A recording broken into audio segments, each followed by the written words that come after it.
nasci em Propriá, que fica a 96 quilômetros aqui de Aracaju.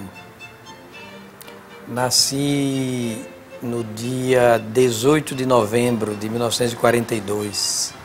Segundo minha mãe, era uma terça-feira, no início da tarde.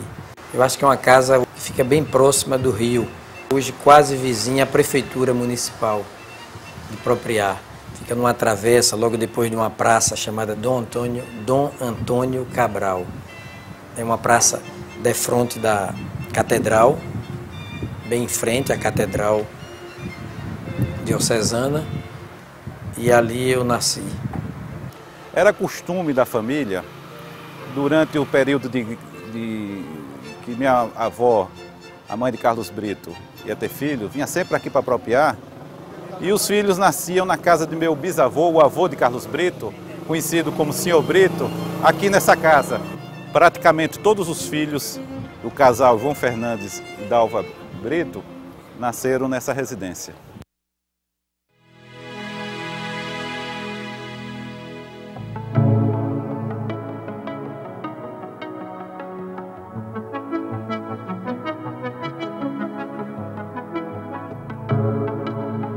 Até 3 anos eu morei em Gararu.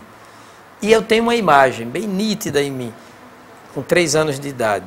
Eu, à noite, 7, 8 horas da noite, nossa família pegando uma canoa de tolda para sairmos todos de Gararu até Propriá, pelo Rio São Francisco, descendo o Rio São Francisco. Passamos a noite, né, canoando, rio abaixo. É a única imagem que eu me lembro, com 3 anos de idade, é essa despedida de Gararu.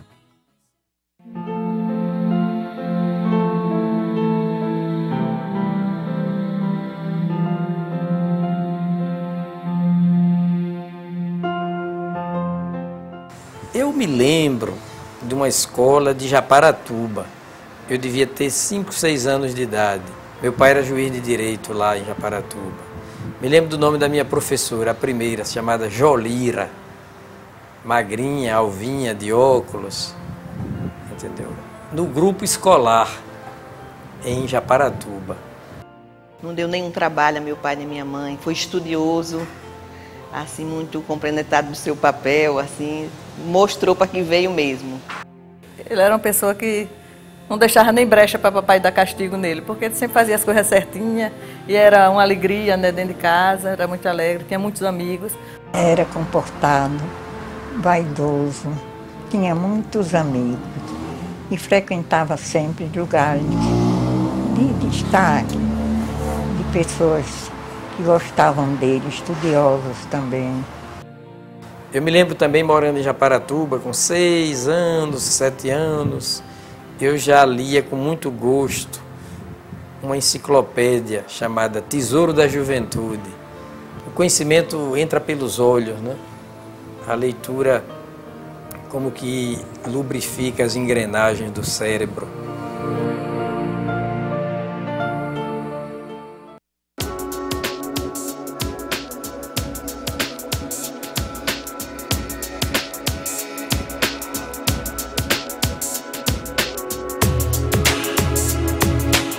E minha infância foi toda permeada de futebol. Eu era fissurado por futebol e ainda sou. Quando posso, jogo futebol. O Campo do América, lá em Propriá, aliás, eu sou americano e vascaíno, volto a dizer, por causa dele. Lá em casa, como são muitas pessoas, né, é uma briga no bom sentido, alguns são flamenguistas, outros são vascaínos. E eu me lembro, desde guri, que quem nos incentivou no esporte foi Carlinhos. Desde cedo, ele me fez ser uma pessoa que gosta de futebol, vamos dizer assim. Não de jogar futebol, que ele jogou futebol muito melhor do que eu, mas de assistir jogos de futebol. Então ele sempre foi comigo no Batistão, para assistir jogos do Sergipe, principalmente. E ele conseguiu me fazer torcedor do Sergipe, mas não me fez torcedor do Vasco, porque ele é torcedor do Vasco e nisso eu não segui, porque eu sou torcedor do Botafogo.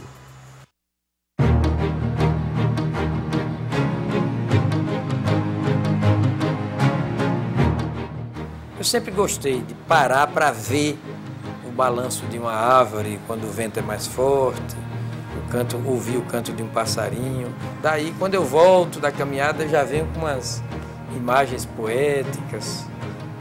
Carlos Brito, um poeta que tem como missão máxima o entendimento profundo do outro, do ser. Esse homem que sonha, que surpreende. Estudei em escola pública.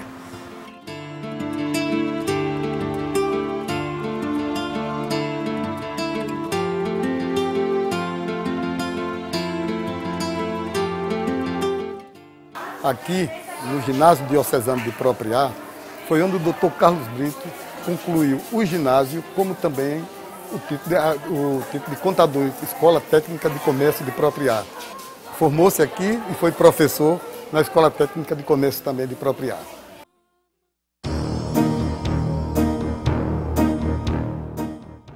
Nós estamos vendo aqui a terceira casa onde o Dr. Carlos residiu em Propriá.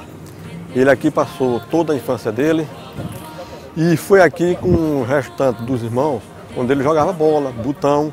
E tem um fato curioso, ele aqui foi eleito prefeito da rua.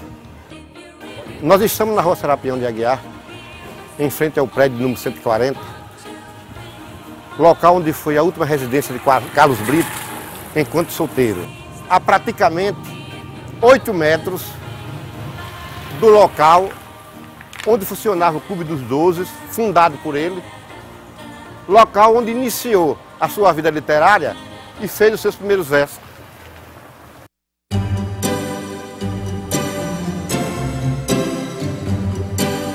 Com 16 anos de idade, eu fiz o meu primeiro concurso público para uma autarquia municipal que prestava serviço público de água, de distribuição de água potável. 17 para 18, eu já estava em condições de fazer concurso. Fiz concurso público para o Banco do Nordeste, fui aprovado, fui nomeado, mas eu não assumi o cargo do Banco do Nordeste, porque eu tinha 18 anos e precisava prestar o serviço militar no tiro de guerra 144, lá de Propriá. E eu prestei o serviço militar. Quando eu terminei o serviço militar, já estava com 19 anos, fui nomeado para o Banco do Brasil e já não assumi o cargo do Banco do Nordeste. E no Banco do Brasil fiquei quase 9 anos. Em 62 ele tomou posse no Banco do Brasil, em Propriá, certo? E foi trabalhar na carteira agrícola. Sempre era assim, muito dedicado ao que fazia. Procurava sempre fazer tudo bem feito, tudo. Colega excelente. Não criava problema para ninguém.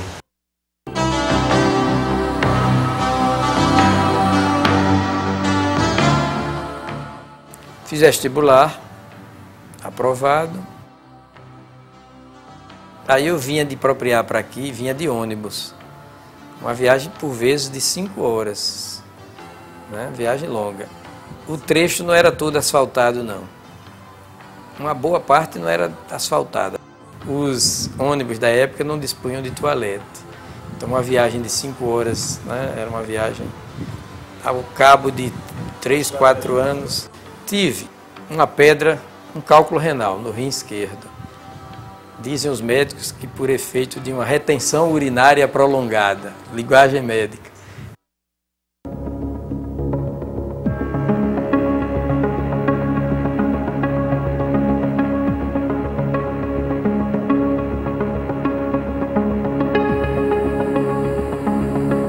Fui colega de Albano Franco, Maria do Carmo Alves, voltou a ser minha colega na Faculdade de Direito, Wagner da Silva Ribeiro, Antônio Góes, que veio a falecer recentemente, foi presidente do tribunal. Tive a oportunidade de ser colega de turma de Carlos Brito na velha Faculdade de Direito da Rua da Frente. Sempre foi muito estudioso, muito aplicado. E, ao mesmo tempo, esse homem simples, muito discreto, sóbrio, preparado, elegante, já naquela época, hoje cada vez mais elegante. Carlinho, na verdade, sempre foi um aluno estudioso e dedicado. Nós, inclusive, tínhamos alguma afinidade maior, porque ambos já éramos funcionários públicos, já trabalhávamos, e então enfrentávamos as mesmas dificuldades. Fomos colegas de turma. Sempre me dei bem com ele, porque ele muito estudioso e eu com muitas atribuições, ele sempre me dava um sopriozinho nas horas das provas. Eu dizia, Carlinho, me ajude. Sempre foi um colega muito solidário. Como eu era talvez o pior aluno da turma, eu não gostava de estudar direito, fiz porque não havia opção, eu me valia muito dos conhecimentos de Carlinhos e Wagner Ribeiro. Nós três estudávamos juntos. E eu ficava ouvindo as explicações dos dois.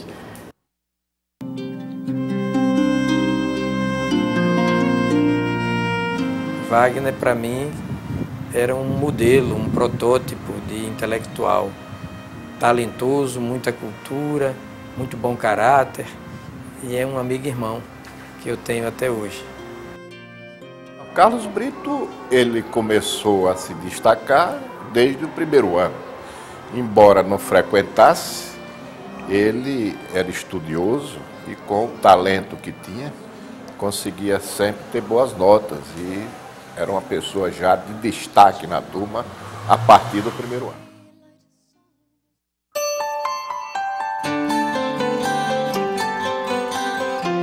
Eu estava fazendo 23 anos de idade. Estava na faculdade, 4º ano de Direito. Eu me casei estudante.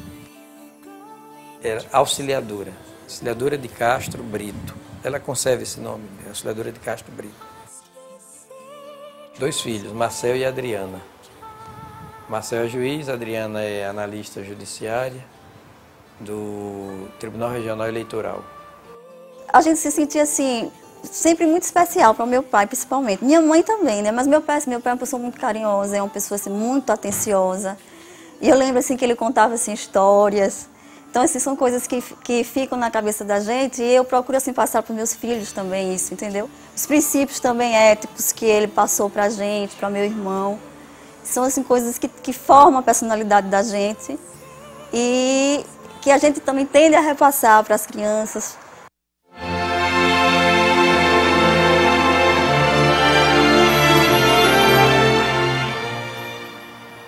Abri um escritório na minha própria residência e recebi o meu primeiro cliente, uma senhora pobre, morando num bairro bem periférico, e me pediu para tirar o filho dela da prisão. Trabalhador, etc., mas parece que se excedeu um pouco na bebida e terminou sendo preso.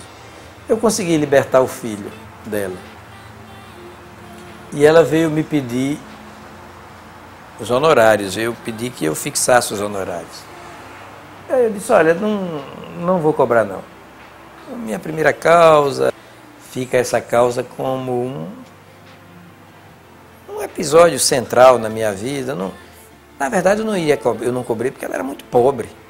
Eu sempre, que possível, fiz advocacia sentimental, né? Me fazia bem isso.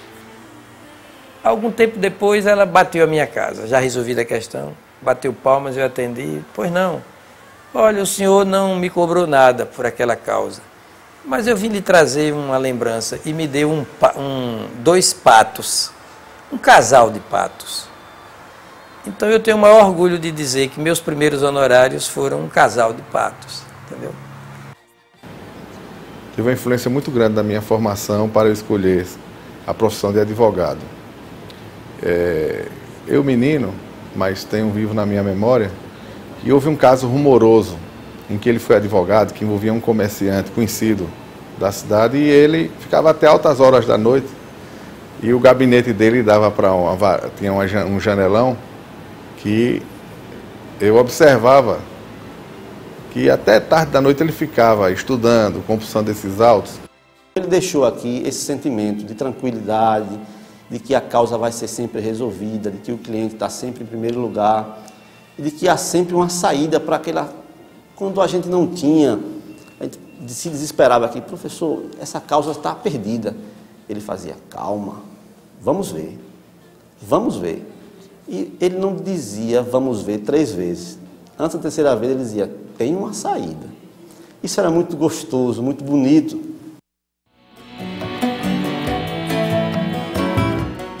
Eu saí de Propriá em abril de 70, me mudei para Aracaju, e graças a esses 2 exames de seleção eu fiquei com 2 cargos, né, imediatamente.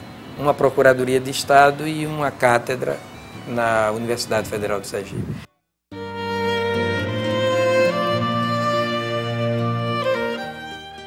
O professor, na verdade, o professor é um mágico, né?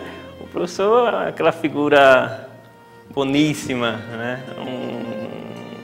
Um mestre na sua própria essência. Enfim, o professor, é difícil definir o professor, porque o professor é uma pessoa de alma grande, né? Meu primeiro contato com o meu professor Carlos Brito foi na qualidade de mestre, enquanto dava ainda aula na Universidade Federal de Sergipe, aula de Direito Constitucional Estadual. Desde aquele instante, nós já aprendemos a respeitá-lo enquanto mestre, enquanto professor, por enfrentar, né, temas tão áridos, né, temas tão difíceis e complexos como no ramo do direito público, e ele conseguia transformar aquilo com toda a doçura que ele passava para todos nós, seus alunos, ele conseguia diminuir a aridez daquele terreno que a gente trabalhava. As aulas do professor Carlos Brito eram aquelas aulas que a gente não tem vontade que termine, né? Então, na verdade, ele fala da Constituição, ele percorre o direito constitucional com uma grande intimidade, né, e passa para a gente assim, a noção de fraternidade, de dignidade, né, do humanismo realmente, de uma maneira muito forte. Na Faculdade de Direito, ele tinha facilidade de transmitir aos alunos o direito constitucional, como sempre fez e continua fazendo, através dos livros que vem publicando. Na década de 70, e já naquela época, assim, todos os alunos tinham uma admiração profunda pelo professor, pelo conhecimento, pela lhaneza do trato dele com os alunos, sempre uma pessoa muito educada, muito inteligente, de muita cultura, e é realmente um orgulho ter sido aluna do ministro Carlos Brito. O professor é uma das pessoas que vive o que prega, né? Eu o considero também admirável por isso. O discurso dele é a prática dele sempre, né? Então, esse discurso humanista, esse discurso de conciliação que ele sempre teve, é o que ele trilha na vida dele.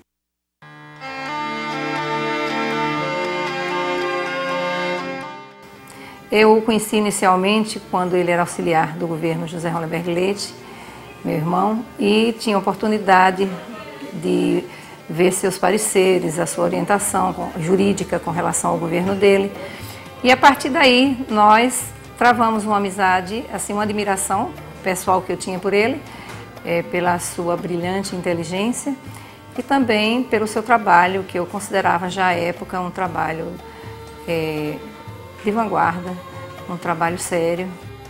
Eu conheci o Dr. Carlos Brito como consultor-geral do Estado e, na época, ocorreu até um fato interessante, que eu fiz concurso para promotor de justiça. E, no final do concurso, eu me rebelei contra os critérios adotados pela prova de título do concurso. Então entrei com ação contra o Estado. E o doutor Carlos Brito comunicou ao governador que não gostaria de fazer a defesa do Estado porque achava que eu tinha razão. Então, ele não fez a defesa do Estado. O governador passou uma procuração diretamente para os procuradores de justiça fazerem a defesa do Estado. Eu achei uma postura assim de independência, né? Que demonstrava a sua seriedade.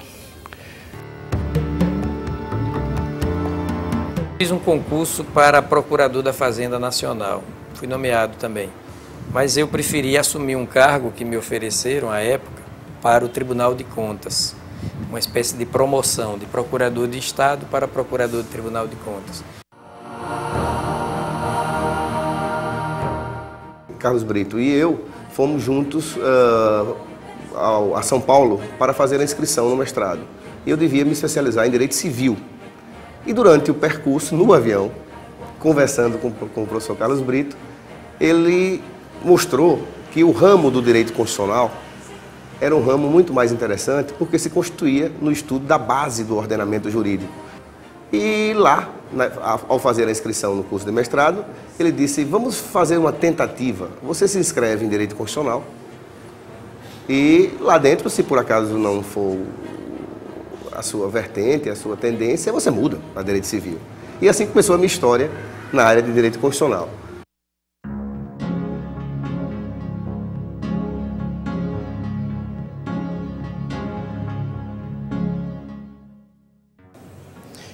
O registro de sua passagem aqui no Ministério Público é motivo de orgulho para todos que integram essa instituição.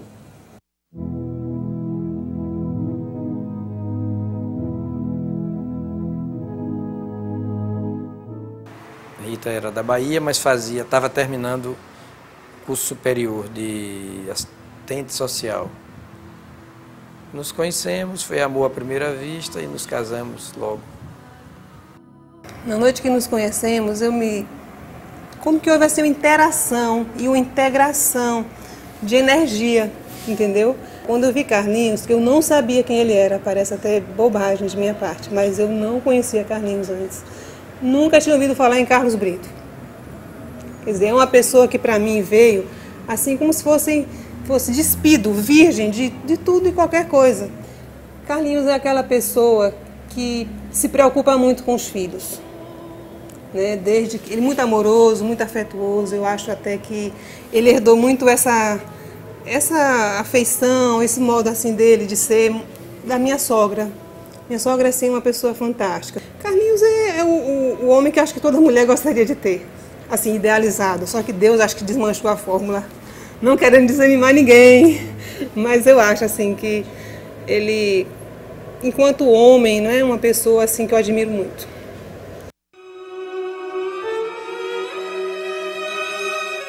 Meu primeiro livro foi em 1978. Jurisprudência judicial e administrativa em matéria de servidor público. Uma coletânea de pareceres, né, que eu mesmo lavrava ou aprovava como Procurador-Geral do Estado. Olha, as obras do Dr. Carlos Brito são conhecidas por todos nós que trabalhamos com o direito, né, aqui no Estado. O Dr. Carlos Brito é uma pessoa que se impõe em qualquer lugar que ele esteja presente, quer no meio acadêmico, quer no meio jurídico. Ele é uma pessoa realmente que se destaca. Depois eu publiquei em 1980 um livro de poemas, Teletempo.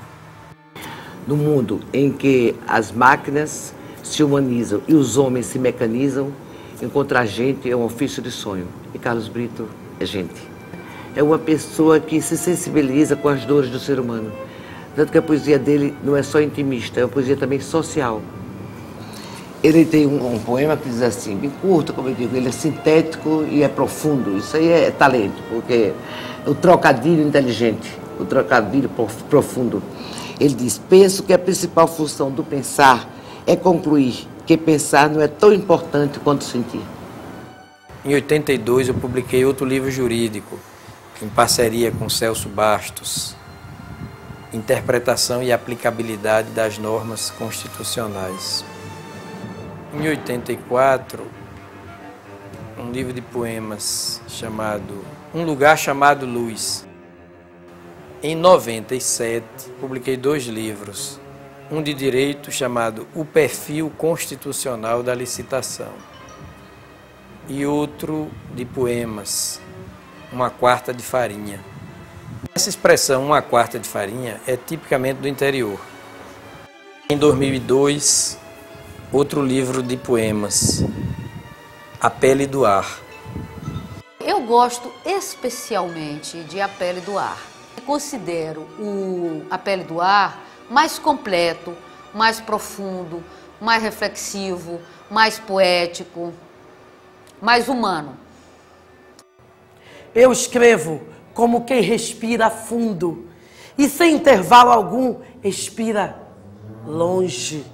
E quando todos pensam que eu vou sufocar, a minha mão figura no papel, ramalhetes de orquídeas, colares de estrelas, cestas de mangas rosa. E tantas nuvens brancas, e tantas ondas verdes, e gramíneas orvalhadas tantas, que de repente eu estaco, e leio o poema com tanto langor, como os movimentos que faço depois da doce refrega do amor. E já agora em 2003, mais 2 livros, Teoria da Constituição e Farol de Borboletas, um trocadilho. Ele domina muito bem, desde os raicais até as frases lapidares, até os trocadilhos, onde ele se esmera na capacidade de tirar proveito humorístico da realidade. A obra mesmo fundamental de Carlos Brito, eu acredito que esta última, que é a Teoria da Constituição. Eu estou lendo e absorvendo alguns conceitos interessantes. Não sou concordante com todas as teorias apresentadas, né, dentro da teoria maior, que é a Teoria da Constituição. Eu tenho uma visão um pouco mais fechada dessas questões, mas longe de mim a ideia de tirar-lhes o valor. O Carlos Brito tem valor por si próprio, não é um valor que foi atribuído. Eu tenho 4 livros jurídicos e 5 livros de poesia publicados. Mas os meus artigos e ensaios e teses juntos somam uns 40 e poucos, todos publicados, inclusive alguns no exterior.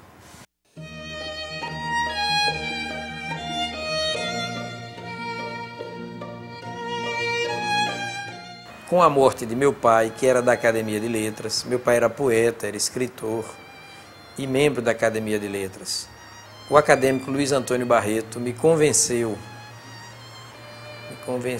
de que eu deveria me candidatar para a vaga do meu pai. Então eu me candidatei, fui eleito e até hoje estou na Academia Sergipana de Letras com muito prazer, muita honra, muito orgulho.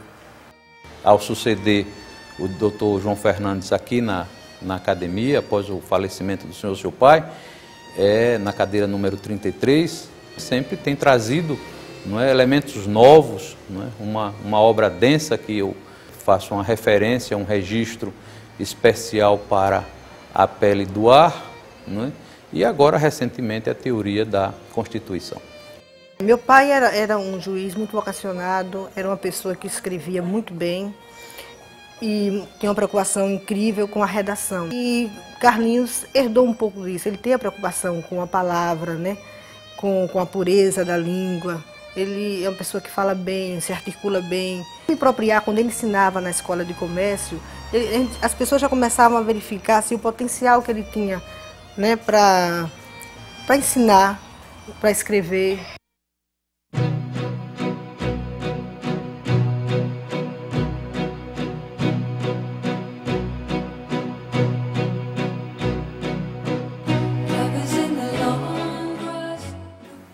A admiração por Brizola, que estava voltando ao país, de um exílio forçado, né? Ele combateu com muita lucidez o chamado governo militar, encantado, né, com as propostas de redemocratização do país, de Leonel Brizola. Terminei me filiando ao partido dele e me lancei candidato a prefeito em 85, com o apoio de jovens idealistas à época. Eu o conheci mais proximamente a partir do momento da candidatura de Carlos Brito a prefeito de Aracaju em 1985. Uma campanha muito original, muito inteligente, quer dizer, com frases curtas, de efeito, típico da personalidade de Carlos Brito. E eu gostei muito, achei uma inovação. Eu que andava descrente da política e dos políticos, eu achei aquilo uma coisa que me atraiu. E eu me aproximei, quer dizer, do PDT, na época ele era candidato do PDT, me aproximei, fizemos uma amizade bem grande, nós começamos a frequentar juntos, quer dizer, comícios, reuniões do partido, etc. E terminei candidato, só que fui impugnado. Houve um segundo foi apurado, um defeito formal na convenção que aprovou meu nome. O número de filiados, né, presentes à convenção estava aquém do exigido por lei. E o então, acho que ele era deputado, Jackson Barreto, impugnou minha candidatura. O que não impede que sejamos amigos, viu, hoje, mas à época tivemos essa queda de braço.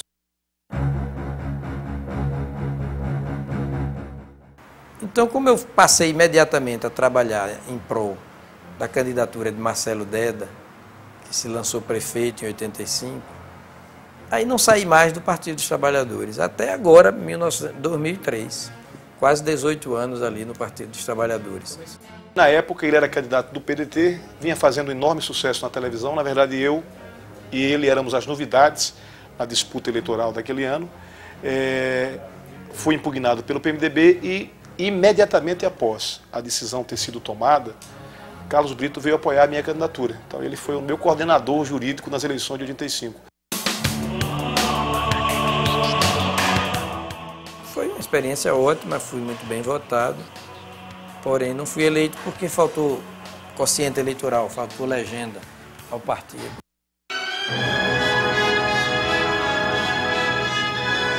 Os votos em branco eram computados para a formação do quociente eleitoral e esse quociente subia muito por efeito da contabilização dos votos em branco. Por coincidência, no ano seguinte, o então presidente do Superior Tribunal Eleitoral, Carlos Mário Veloso, me escreveu pedindo que ele queria publicar uma coletânea de temas jurídicos na área eleitoral, que eu colaborasse com essa revista. Eu mandei um estudo sobre a inconstitucionalidade da computação do voto em branco para fins de formação do quociente eleitoral. Ele achou muito bom e encaminhou para o Congresso Nacional, e o fato é que isso foi transformado em lei. Aí eu sempre digo aqui, meio trocadilhescamente, né, que o voto em branco me derrubou em 1990. Algum tempo depois eu derrubei o voto em branco, né? Hoje o voto em branco não é computado para mais nada.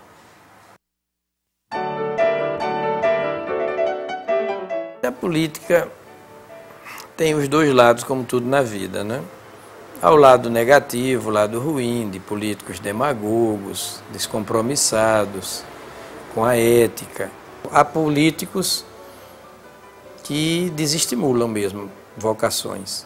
Mas há outros também que são dos bons e que acenam, né, com essa possibilidade de fazer da política um caminho seguro para as transformações de que o país precisa.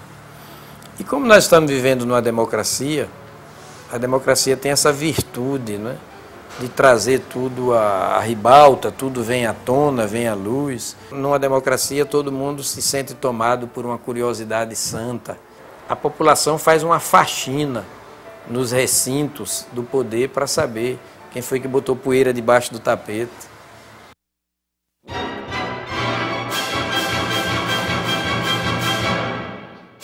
E o fato é que já no fim de 2002, novembro para dezembro, eu tive meu nome lançado pela comunidade paulista, os acadêmicos do direito de São Paulo, para ministro do Supremo. E contei com o apoio de Marcelo Deda, de Zé Eduardo Dutra, ou seja, das grandes figuras aqui do Estado de Sergipe, do Partido dos Trabalhadores.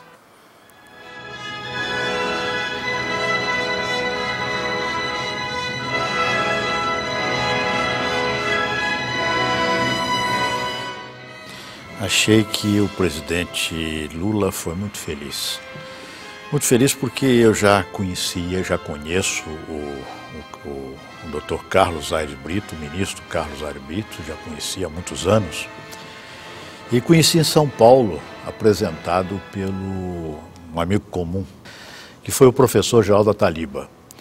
Ele me apresentou ao Carlos e depois me disse: realmente você precisa conhecer, precisa ser amigo do Carlos. Ele chamava até o Carlos de Carlinhos, porque trata-se de uma das melhores figuras humanas que eu conheço. E ele disse também, acrescentou, um grande jurista,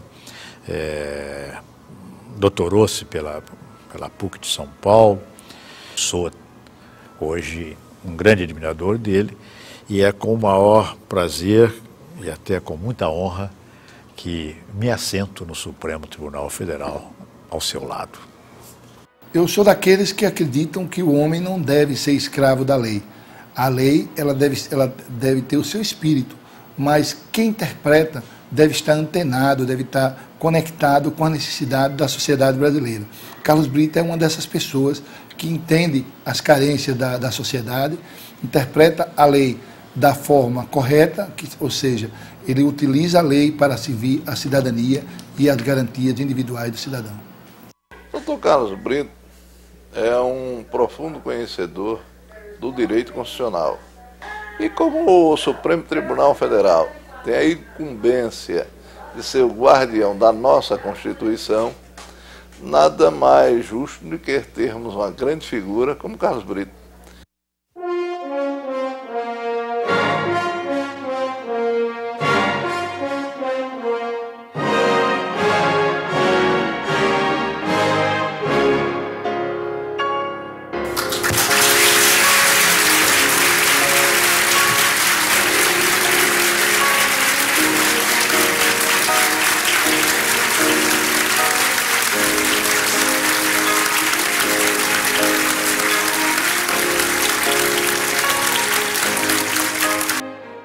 O meu papel ali é de aplicar a Constituição Federal, que é uma Constituição progressista, né, includentemente social.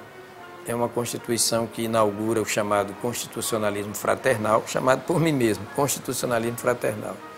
É uma Constituição que prima pelo emprego da ética na política, é uma Constituição nacionalista.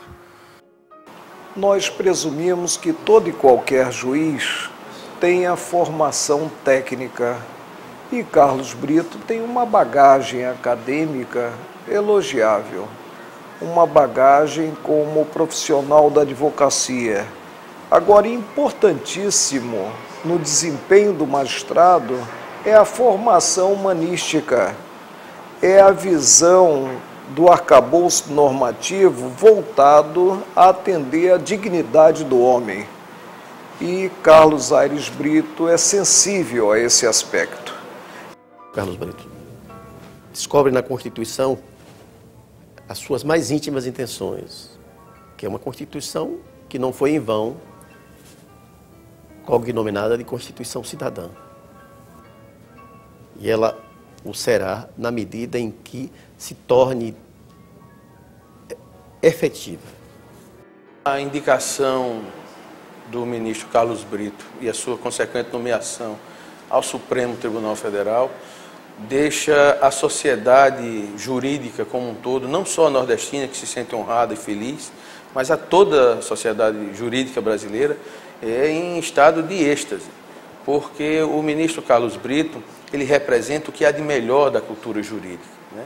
E ela aliada a uma visão humanista que ele tem, de poeta também que é, e dá a isso uma dimensão à cultura jurídica, principalmente aquela cultura que está lá alicerçada no Supremo Tribunal Federal, novas perspectivas de horizontes mais próximos ao poder do povo, né, à sociedade. Homem de posições firmes e definidas. É, portanto, com muito orgulho que eu o vejo na condição de ministro do Supremo. E eu digo que se isso é um orgulho para os sergipanos, é um privilégio para os brasileiros, porque tem Carlos Brito na certeza de um dos melhores brasileiros da atualidade, desempenhando um papel fundamental para a nossa nação. Carlos Brito, no meu entender, é a mais perfeita organização de intelectual que Sergipe tem no presente momento. Escritor, jornalista, poeta, homem de grande cultura filosófica. O presidente foi muito feliz em indicá-lo para o Supremo Tribunal Federal por ser Dr. Carlos Brito um homem dinâmico, honesto e competente. Ele está cumprindo uma missão.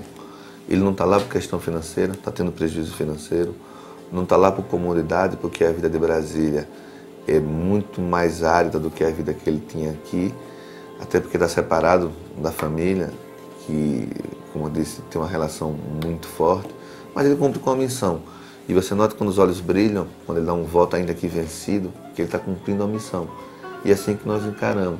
E ninguém pode ser contra a missão. Se nós nascemos com um destino, e o destino é ajudar, ninguém pode ser contra.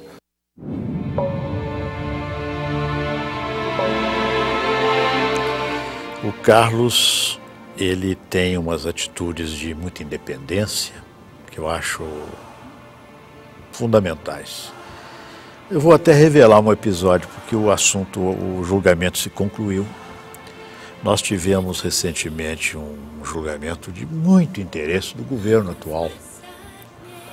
Tenho certeza que o governo tinha um grande interesse nesse julgamento. E o Carlos, o que não foi surpresa para mim, porque eu já o conhecia, sabia de sua independência, o Carlos votou contra os interesses do governo. O governo que o nomeou. O principal voto que me faz me sentir assim orgulhoso de ter Carlos Brito, um sergipano, no Supremo Tribunal Federal, foi exatamente o voto que envolveu o caso do Rio Grande do Sul, dos judeus, né, da questão do racismo, e que algumas pessoas não conseguiram entender ainda o voto dele diante da profundidade do seu voto, dos direitos reconhecidos no seu voto. Eu creio que no futuro muito próximo as pessoas vão saber interpretar aquele voto e com certeza vão ter como voto mais importante para aquele julgamento. Carlos Brito é uma figura ímpar no mundo jurídico de Sergipe e do Brasil.